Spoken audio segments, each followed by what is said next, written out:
Why I Reject Female Pastors by Susan White. There was a time someone could reject the idea of female pastors on the basis of Scripture's clear teaching. In this day and age of questioning meaning and deconstructing faith, it is important to explain this position to modern believers.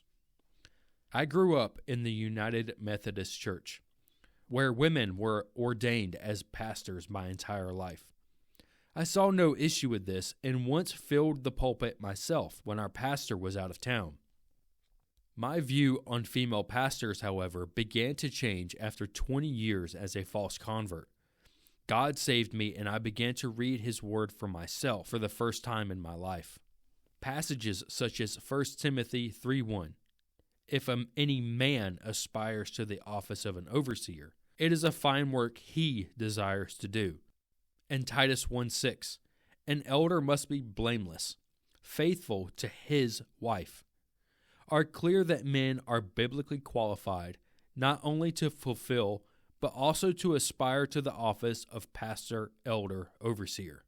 Concerning women in the gathering of the church, 1 Corinthians 14:34 confirms women should remain silent in the churches. The people I encounter who dispute these verses in order to make a case for female pastors do so using irrelevant texts not relating to the way God has ordered His church.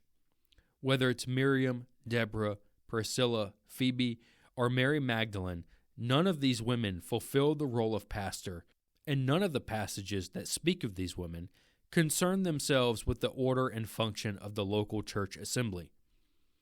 Others will point to passages such as Ephesians 4:11 through 13 or 1 Corinthians 11:5.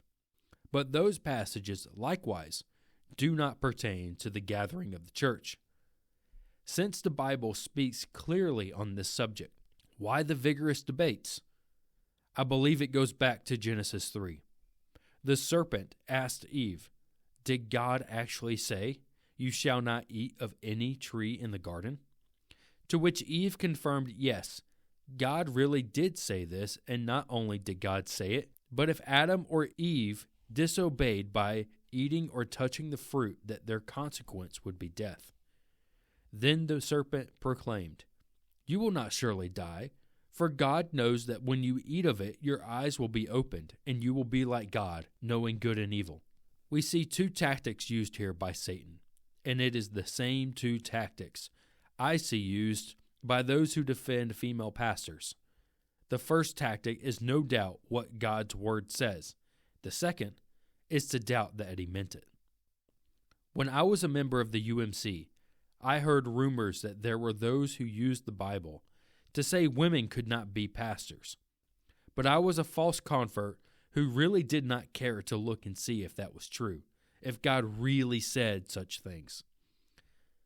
Soon after conversion, I left the UMC and realized that God did in fact say these things. The next question I had to answer was, but did He really mean it? Did He really mean that pastors can only be men? Did He really mean women must remain silent in the gathering of the church? Were all the people I knew who supported the idea of women pastors really wrong? Those were hard questions to work through.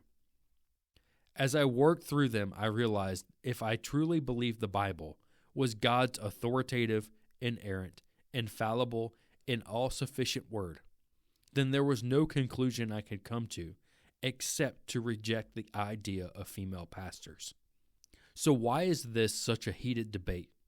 Again, it goes back to Genesis 3. After Adam and Eve sinned, the punishments for women, as described in verse 16, were, "I will greatly multiply your pain in childbirth. In pain you will bring forth children, yet your desire will be for your husband, and he will rule over you." That means as universal as pain in childbirth is for women, so is the sinful desire for a woman to rule over her husband. Stated another way, because of the fall, women will always have to fight the sinful desire to be in positions God has specifically stated only men can fill. That is why women desire to be pastors in the first place. Sin. a sin that goes all the way back to Genesis 3. Jesus never called a female apostle. The apostles never appointed a female apostle or elder. The biblical qualifications for elder pastors are clear, that this is a position only to be filled by men. As a woman, I trust God and trust the way He has structured His church is good. In 1 John 5:3, John proclaims, "This is the love of God, that we keep His commandments, and His commandments are not burdensome." It should not be a burden for a Christian woman to keep this command of Christ of only men fulfilling the pastoral role.